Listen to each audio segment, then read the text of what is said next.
Una hermosa canción y una verdad que no podemos negar. ¿De qué habló el pastor Álvaro el domingo pasado? De Jonás, exactamente. Y a veces no nos damos cuenta nosotros, a ver si encendí el micrófono, sí. A veces no nos damos cuenta nosotros de la realidad que Jonás tiene para con nuestras propias vidas. Y abran su Biblia en Jonás. Y yo me fui a casa pensando, porque tuvimos un estudio hermoso, y saqué principios prácticos de la vida de Jonás para nuestra propia vida. Pero les voy a dar algunos detalles. Cosas que nosotros hacemos porque estamos acostumbrados. Pero quiero que usted me sea honesto. Si usted tiene al lado suyo una persona que usted no conoce, ¿sí? No conoce, hasta que usted sepa cuál es el destino de esa persona, se va al infierno. Si yo tengo al lado a Manuel y yo nunca conversé con Manuel y nunca le prediqué el evangelio a Manuel, yo no puedo saber si Manuel es mi hermano o no es mi hermano, si es de los nuestros o de nuestros enemigos. Y nosotros, por una cuestión de verborragia evangélica, decimos, el hermano Manuel, quizás no lo es. Y por una cuestión sentimental usamos eso. Pero ¿qué pasaría si una persona que tengo al lado mío se muere sin Cristo? El cielo es real, pero el infierno también.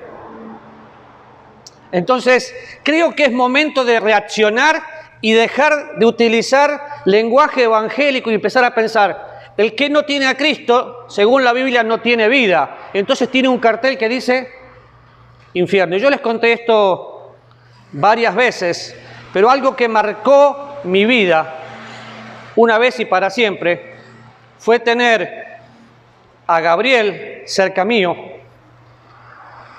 criarse conmigo, yo conocer a Jesús. Gabriel murió, lo mató la policía por drogas, buscó ayuda, yo no se la di, Gabriel está en el infierno, va a estar en el infierno si él no conoció a Cristo como Salvador. Y yo podría ser sentimental y decir, no, pero tal vez a último momento se arrepintió, no lo sé, lo que sí sé, que si no tiene a Cristo no tiene vida. Y estamos en un momento donde cada día la situación es peor y donde la gente trata de buscar diferentes dioses y está buscando esperanza, pero sin Cristo no hay esperanza. Y el trabajo de la iglesia es el siguiente. Si ustedes miran la Biblia, van a encontrar que todos iban a adorar a Jerusalén, el pueblo de Israel. El pueblo de Israel buscaba la casa de Dios, pero nosotros somos la casa de Dios donde venimos a capacitarnos y la iglesia es como un centrifugador. Sale, ¿a qué? A compartir la buena noticia de Cristo. Y si nosotros no lo hacemos, nadie lo va a hacer. Una iglesia no crece por una campaña evangelística o por el trabajo de un buen pastor. Una iglesia crece cuando cada hijo de Dios cumple la función que tiene que cumplir. En palabras fáciles, lo que has oído de mí ante muchos testigos, esto encarga a hombres fieles que sean idóneos también para enseñar a otros, que prediques a tiempo y fuera de tiempo. Cuando un discípulo hace discípulo, tenemos más discípulos. Ahora, fíjese, qué interesante Jonás. Porque empieza Jonás capítulo 1, dice, vino palabra de Dios a Jonás, hijo de Amitai, diciendo, vino palabra de Dios y ¿qué le dijo? Bueno, levántate, ve a Nínive, aquella gran ciudad, pregona contra ella porque ha subido la maldad delante de mí. Y Jonás se levantó para huir de la presencia de Dios. Pero lo primero que vemos es la directriz de Dios. Dios le dijo, levántate y ve. Es lo mismo que nos está diciendo a nosotros. Vayan por todo el mundo y prediquen el evangelio a toda criatura. Pero no sé cómo hacerlo. Recibirán poder y ya recibimos el poder. El Espíritu Santo vino a nuestra vida. Pero la directriz de Dios que fue para Jonás es la misma que nosotros vemos en la comisión que Dios le dio a sus discípulos. Y recuerden que esa comisión no se la dio a la iglesia, local, como organización. Se la dio al organismo, a nosotros. Jesús estaba con sus discípulos y a los discípulos les encargó que prediquen el Evangelio. Como vimos hace unos domingos, cuando estaba un ángel y Pedro y Cornelio, los ángeles no pueden hacer lo que nosotros hacemos. Entonces, la directriz de Dios es para nosotros también. Y las órdenes de Dios o se cumplen o se desobedece. No hay término medio. Quizás nosotros siempre decimos, ya ando medio enfermo. No, o estás enfermo o estás sano. O cumplís o no cumplís, o frío o caliente. Pero qué interesante, porque vemos a Jonás escuchando la voz de Dios, se levanta y va, pero hace exactamente lo contrario. Ninguna persona que escucha la voz de Dios y desobedece va a poder vivir la paz de Dios que sobrepasa todo entendimiento. ¿Te escucho bien? Ninguna persona que escucha la voz de Dios y desobedece va a poder vivir la paz de Dios que sobrepasa todo entendimiento. ¿Qué vemos en Jonás parecido a nosotros? Así como encuentro la directriz de Dios, veo la depresión de Jonás. Fíjense, Jonás se levanta y en lugar de ir para un lado va para el otro. ¿Pero qué estaba haciendo? Durmiendo. Versículo 5 dice: y los marineros tuvieron miedo y cada uno clamaba a su Dios y echaron al mar los enseres que había en la nave para descargarla. Pero Jonás había bajado al interior de la nave y se había echado a dormir. Qué interesante, porque la palabra dormir ahí es como dormir en forma placentera. Estaba casi inconsciente de la situación, pero había una tormenta. Jonás desobedeció a Dios y la desobediencia trajo depresión. Hoy parece una moda. A ver, pensemos en la depresión. Es cierto que todos los que estamos aquí, mínimo una vez hemos pasado por una depresión, mínimo. Pero la depresión, si es clínica, si es por medicamentos, si es por hormonas que no están bien, es endógena, está bien. Aún así, en comunión con Dios se levanta. Pero la depresión que viene por no caminar consciente de la presencia de Dios es pecado.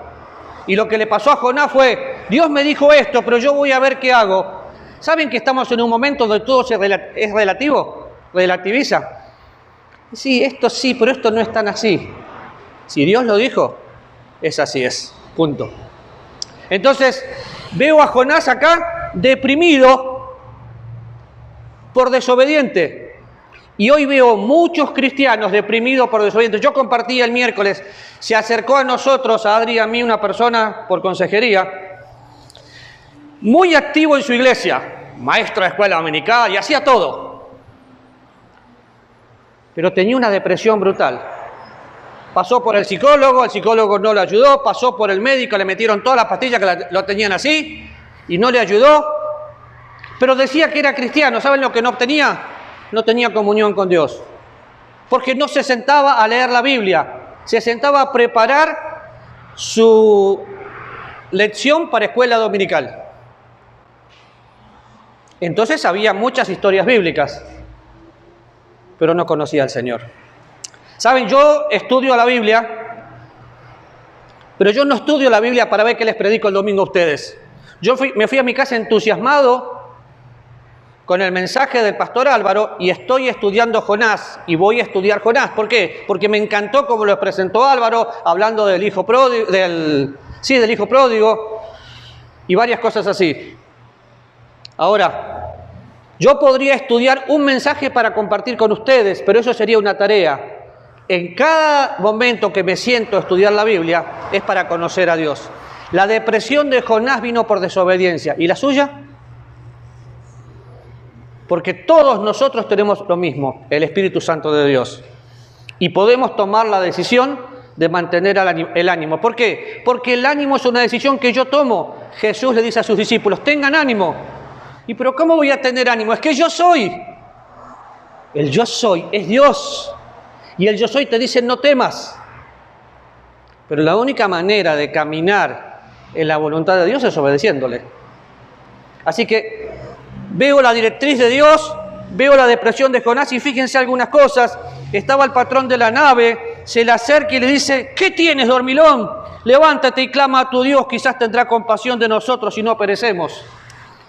El patrón no conocía al Dios de Jonás. Ese Dios que figura ahí, el patrón de la nave no lo conocía. Y todavía no sabían que Jonás era temeroso de Dios. Ahora, piensen conmigo un poquito. Si sus compañeros de trabajo, de escuela, de oficina, ¿saben que usted es cristiano? Donde hay un cristiano, algo tiene que suceder. Donde hay un cristiano hay que marcar la diferencia. ¿Qué pasa si mis compañeros saben que soy cristiano y nunca les prediqué? Y nunca les hablé de Dios, y nunca les mostré con mi vida que eso es cierto. Pero cuando va siguiendo la historia, de hecho hay dos palabras para Dios. Una es los dioses comunes, las deidades, pero después habla de Jehová Dios. Después se dieron cuenta que el Dios de Jonás era Dios. Pero fíjense, cuando Jonás cae en depresión por no seguir la directriz de Dios, ¿qué pasó con la gente? Se desesperó. Los marineros se desesperaron, así que vemos la directriz de Dios, la depresión de Jonás y la desesperación de los marineros. Vamos a echar esto y vamos a vaciar el barco. Y Jonás dormía, tranquilo. Obviamente ustedes conocen la historia. Y tuvieron que echar suerte, que estaba bien para ese momento, y se dieron cuenta que era Jonás. Y que Jonás estaba tranquilo, porque el diablo es experto en cauterizar conciencias y dejar que los cristianos se queden tranquilos. Yo no voy y no quiero y no puedo pensar y asumir que una persona es cristiana hasta que no le predico a Cristo, así sea el Papa o el papá. No importa quién. Me encuentro con un pastor, ¡qué bien! ¿Cómo está? ¿Cuándo nació de nuevo? ¿Y qué pasa si no nació de nuevo? ¿Qué pasa si tiene pura actividad y nunca tuvo un encuentro personal con Jesucristo? Entonces, la desesperación que vemos aquí en todo el pasaje, y no quiero tomar tiempo para leerlo, hizo que hagan esto, hagan aquello, hasta que de golpe reconocen y se le dicen, Jonás, ¿qué está pasando? Bueno, tírenme a mí al agua, dijo Jonás, y esto se va a solucionar. Jonás se hizo responsable. Y podemos ver en todo el libro de Jonás un hombre que, aún teniendo una segunda posibilidad de parte de Dios, no la aprovechó. Podemos pensar que Jonás iba a predicar a un pueblo que no era su pueblo. Si miran el libro de Jonás van a encontrar la señal de la resurrección. Si van a ver a Jonás, Jonás no le estaba predicando a los judíos, no era su pueblo. Pero aún así, Dios le había dicho que lo haga. Y las órdenes de Dios se cumplen o hay depresión. Ninguna persona que un día fue llamado a servirle y deja de hacerlo va a vivir en paz. En el año 83 conocí a Jesús, en el año 84, el siglo pasado para algunos chicos, le dije a Dios que quería que Él sea mi Señor y servirle.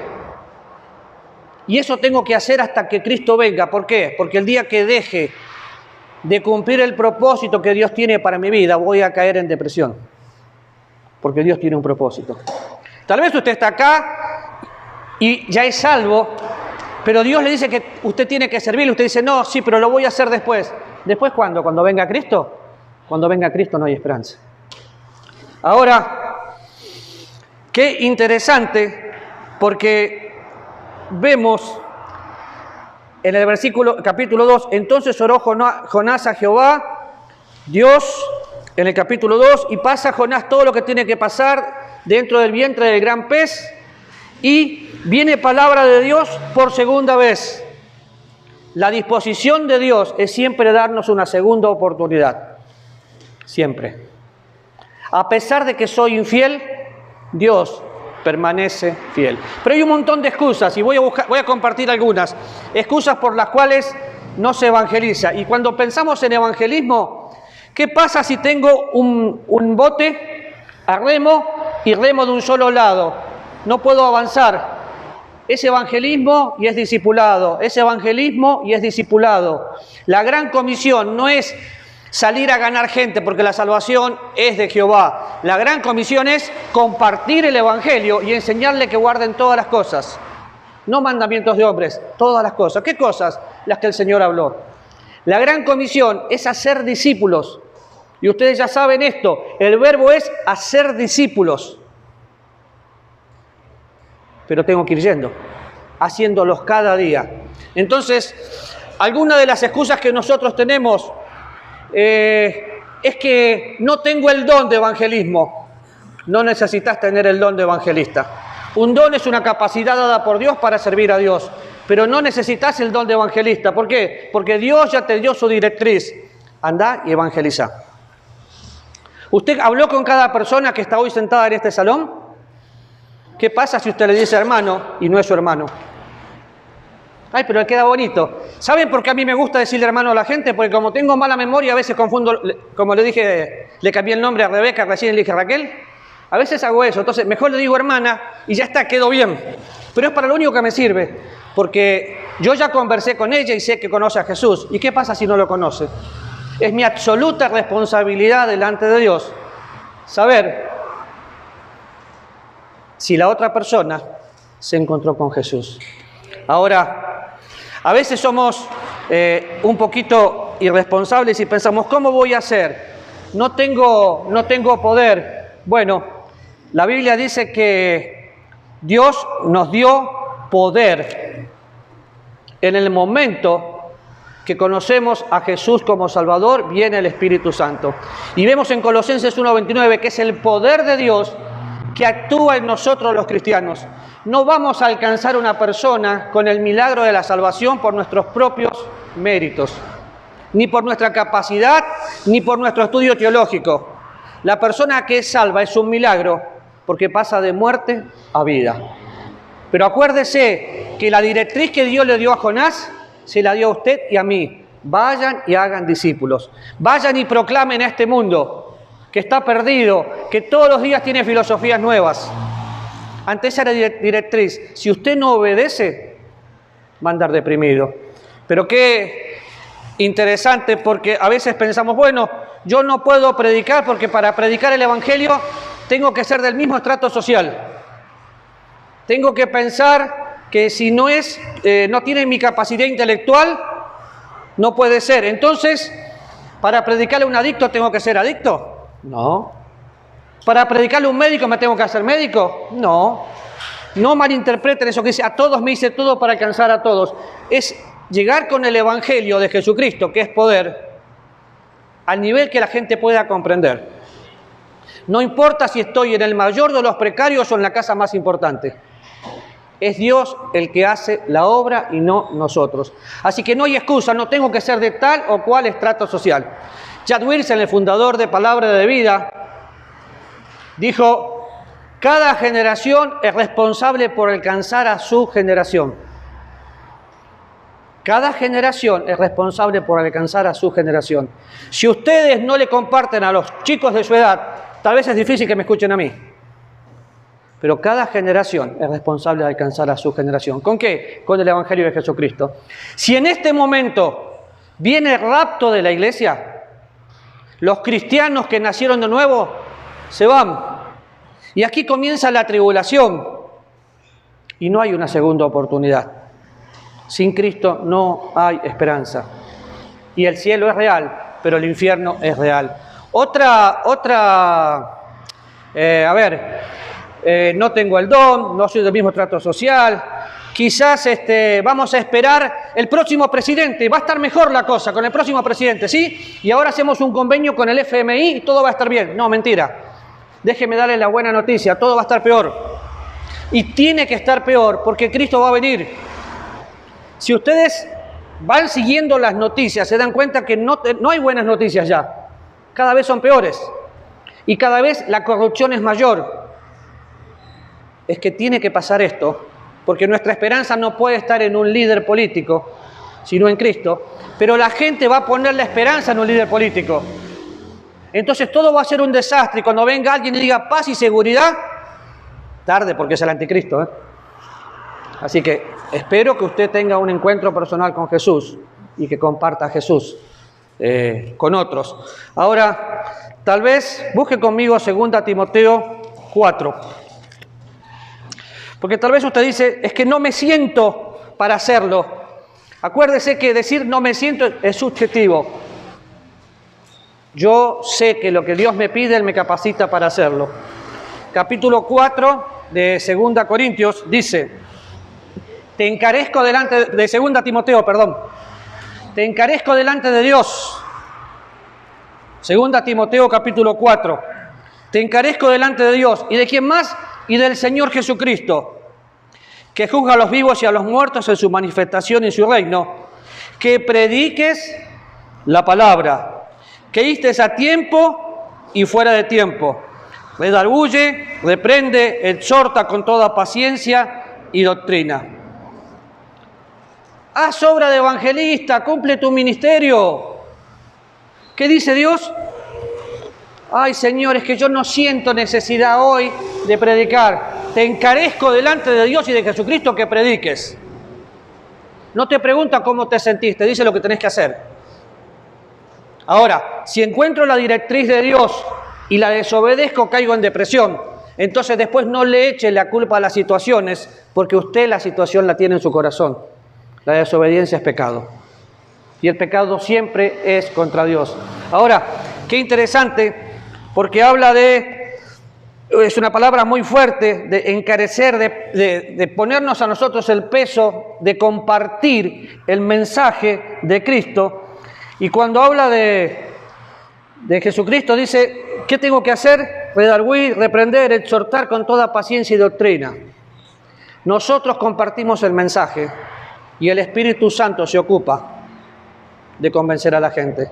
Pero cuando pensamos en reprender, exhortar y demás, cuando pensamos en la palabra de Dios, la Biblia dice que la palabra de Dios redarguye, reprende, exhorta, enseña, que la palabra de Dios es viva como está viva y como espada de 2 filos va penetrando.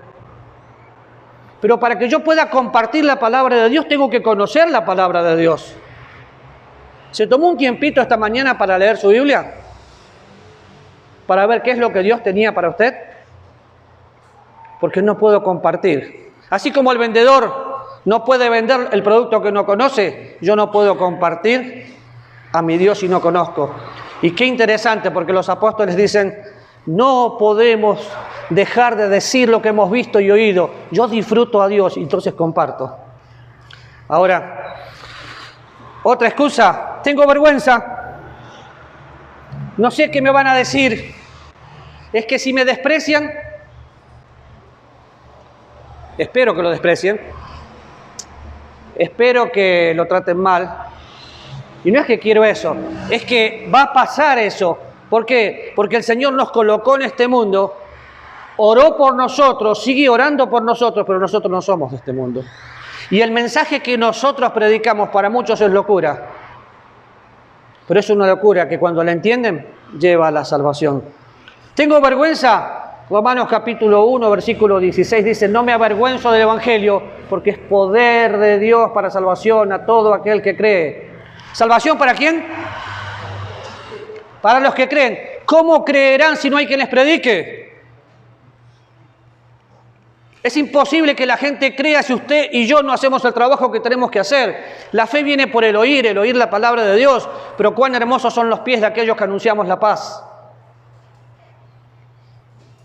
Dios puede hacer un milagro, claro que sí, pero Dios utiliza a su pueblo para hacer ese milagro. Entonces, otra excusa, no hay excusa. ¿Tengo vergüenza? No hay problema si tiene vergüenza.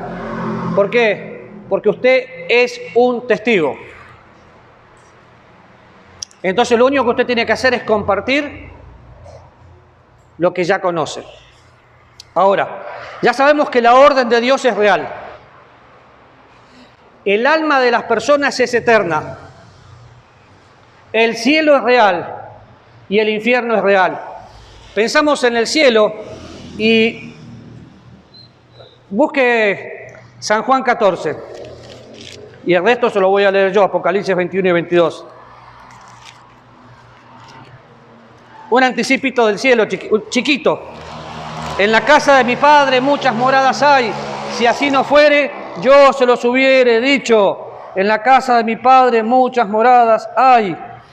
¿Y quién está en el cielo? Bueno, cuando vamos a Apocalipsis 21, Apocalipsis 22, vemos el cielo como un lugar hermoso, donde no hay llanto, donde no hay dolor, donde no hay enfermedad, donde no hay presencia de pecado.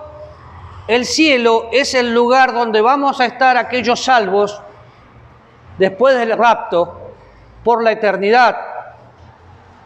Pero seríamos muy egoístas si disfrutamos el cielo y no le advertimos a la gente su destino. Si yo empezaría a caminar sin darme cuenta y voy a tropezarme y el que está ahí no me avisa y me deja caer, sería su responsabilidad, porque no me avisó. Yo soy responsable de alcanzar a mi generación. ¿Cómo? Con el Evangelio de Jesucristo. ¿Qué le tengo que decir? Que Cristo murió, que fue sepultado, que resucitó y que puede salvarle. Ahora, sabemos que el cielo es real, pero fíjense, Tesalonicenses capítulo 1. No quiero buscar todos los... Segunda Tesalonicenses, capítulo 1. No quiero buscar todos los versículos, quiero que usted se acuerde conmigo. ¿De qué habló más el Señor Jesús en el Evangelio? ¿Del cielo o del infierno? Del infierno. ¿Y qué dijo? Es un lugar donde el fuego no se apaga, donde el gusano no muere. Es eterno. No hay salida de ahí.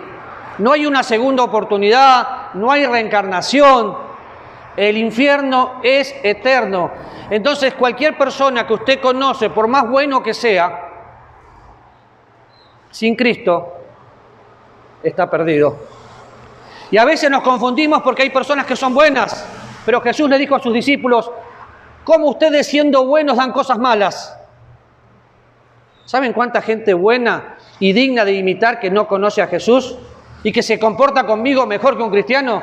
Pero no es cristiano. Y si no es cristiano, no tiene vida eterna. Por eso necesitamos enfocar nuestra vida y pensar, esta persona tiene un cartel que dice perdido.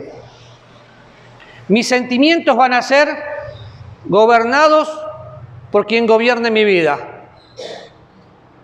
Y los sentimientos bajo control me van a hacer pensar, esta persona necesita a Cristo y le voy a predicar porque sé a quién le creí. Pero fíjense, capítulo 1, versículo 8 de 2 Tesalonicenses.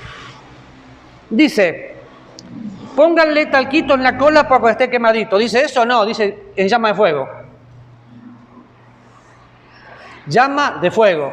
¿Para qué? Para dar retribución. ¿Qué es retribución? Pago. La paga del pecado es la muerte. La consecuencia de haber pecado es la muerte espiritual, es estar separado de Dios. Así que, sin Cristo, el único destino es llama de fuego. Yo no quiero decirle, hermano, hasta que no sepa de su propia boca que usted confiesa a Jesucristo como Salvador. El llama de fuego para dar retribución. ¿A quiénes? A los que no conocieron a Dios, los cuales sufrirán pena de eterna perdición, excluidos de la presencia del Señor y de la gloria de su poder. ¡Wow! ¿Sufrirán pena de eterna perdición? Sí, es eterna. Y perdidos. Pero habla de conocer. La vida eterna es conocerle. Juan capítulo 17 dice que te conozcan a ti, al único Dios verdadero y a Jesucristo. Así que si una persona conoce a Cristo, conoce al Padre. Si conoce, es salvo. No hablo de un conocimiento intelectual. Hablo de todo el ser. Pero si no le conoce, está perdido.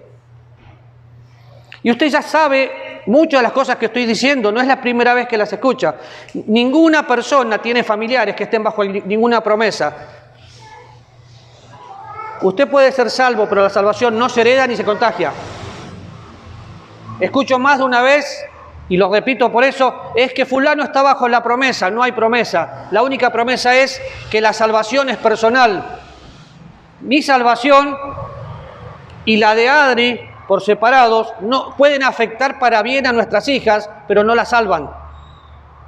Si ellas no hubieran tenido un encuentro personal con Jesucristo, hoy estarían camino al infierno. La salvación no es personal. Ay, pero es que yo tengo mi religión de toda la vida. Dios no me habla de religión, me habla de una relación personal. Mi oración es que mi familia pueda conocer a Jesús, porque sin Cristo no hay esperanza. Y porque creo firmemente lo que dice la Biblia, de modo que si alguno está en Cristo, es nueva criatura. Pero ¿qué pasa si no está en Cristo? No hay nueva criatura. Porque de tal manera amó Dios al mundo que dio a su Hijo único para que todo aquel que en Él cree no se pierda. Y el que no cree está perdido, porque no cree en el único Hijo de Dios. Y es momento que seamos conscientes de que cada persona que no tiene a Jesús está perdida. Por eso, la directriz que Dios le dio a Jonás me la da a mí. Ve y predica. Y Jonás quería ir al norte en lugar de ir al sur. ¿No le pasa que usted está en un bus o en algún lugar con una persona y Dios le dice que tenés que predicarle y vos decís, pero lo hago después? ¿Porque te da pena? Por tu vergüenza se puede ir al infierno esa persona. Por eso vamos a repartir tratados inclusive, porque la palabra de Dios no vuelve vacía. Ahora, la desobediencia trae depresión. Y fue lo que vivió Jonás. Y lo vemos de vuelta deprimido en el capítulo 4. La depresión mía y la desobediencia va a traer desesperación a todos los que están cerca. Imagínense, esto no sería horrible si tendría que ser así. Pero imagínense que podríamos estar conscientes de todas las personas que pasaron al lado nuestro y nosotros saber y es que esa persona diga, estoy aquí quemando, a mí no me dijiste nada. Eso no va a ser así. Pero imagínense que fuera. Me estoy quemando en el infierno, eras salvo y no lo fuiste. Y fue lo que a mí me pasaba al pensar en Gabrielito. Y en tantas otras personas que quizás no les prediqué. Yo soy responsable de compartir el Evangelio con cada persona que se me cruza. ¿Por qué? Porque la desesperación que tuvieron los marineros es la desesperación que tiene la gente. Pero si hay un cristiano, algo tiene que suceder. El Evangelio de Cristo tiene que ser compartido de manera clara. Y qué bueno, porque no importa si usted falló hasta aquí. Siempre encontramos eso. La disposición que Dios tuvo con Jonás en darle una nueva oportunidad, hoy se la da a usted. ¿Por qué no empieza a orar por una persona y después a compartirle el Evangelio? No es que esa persona es difícil, yo sé. Pero algo difícil para Dios.